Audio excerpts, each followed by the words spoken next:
So there's been a lot of talk about, does hand size actually matter? Joe Burrow measured in with rather small hands, and so people are talking about, do his hand size matter? Is that maybe a negative? And I found it interesting, so I figured instead of just speculating and talking about it, let's actually run the numbers. What I did was I took every single first round pick from 2018 to 2006. That's a 13-year window. And the reason why I did that is because it's hard to find hand size from people from too far back, so I can only go so far back. And also I didn't want to do the rookies from last year because I wanted to get players who have played for at least a little bit, get a bigger sample size going. But what I did was I looked at everyone's hand size that was drafted in the first round from that time period, and then I just looked at their passer rating, and I wanted to see who had the better passer rating. Does hand size actually make a difference?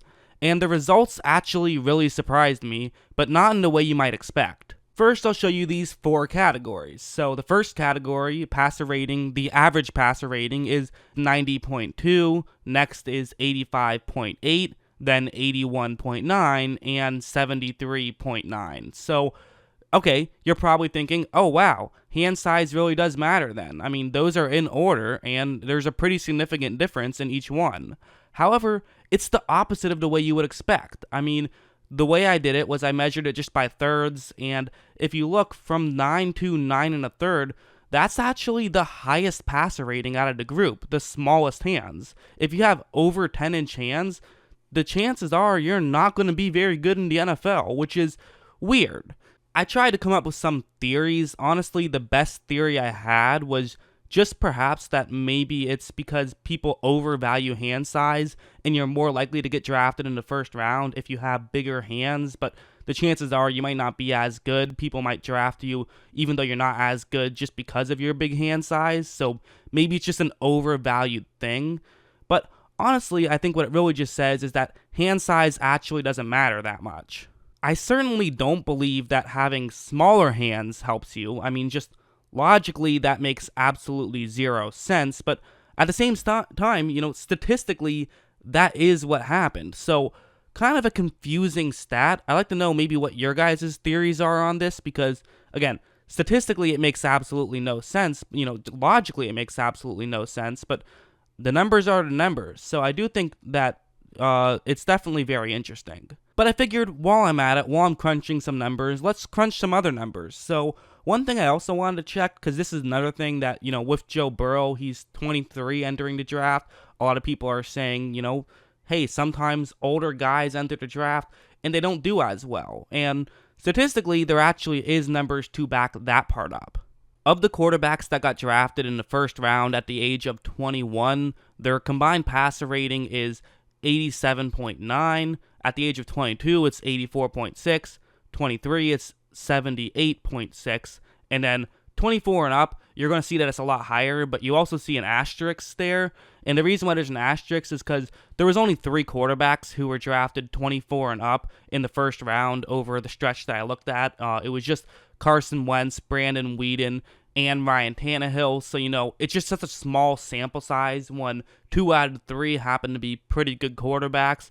That's just going to throw off the numbers a little bit. So with that small sample size, I honestly wouldn't even count that. And I do think looking at these numbers, it would to me say, okay, there is something there. If you look at drafting a younger quarterback, statistically, that will give you a better odd of getting a good quarterback than if you were to draft an older quarterback. So again, if you're looking for reasons to not draft Joe Burrow, maybe this is something, although again, you can't use this to be the end-all, be-all, but you should look at this. This does matter. Age does matter, whereas hand size, apparently not so much. I also just looked at when you were drafted, how does that impact things? If you're drafted with a top 2 pick, your passer rating is on average 86.2, then 3 through 12, it's 82.5, and then 13 through 32, it's actually 79.9. So again, there's a clear slope there. The slope actually not as drastic as age, which is pretty interesting. So statistically, if there's a 32-year-old quarterback who's drafted with the first overall pick, he won't actually do as well as the 21-year-old quarterback who was drafted with the 25th overall pick, which is kind of interesting, I think, that age actually is a bigger difference than when you were drafted in the first round. There probably is some logic to that as well, though. I mean, if you're good enough that you get drafted with a first overall pick at the age of 21, that means that in college you were beating kids who were older than you, which at that age, having a couple of extra years makes a huge difference. So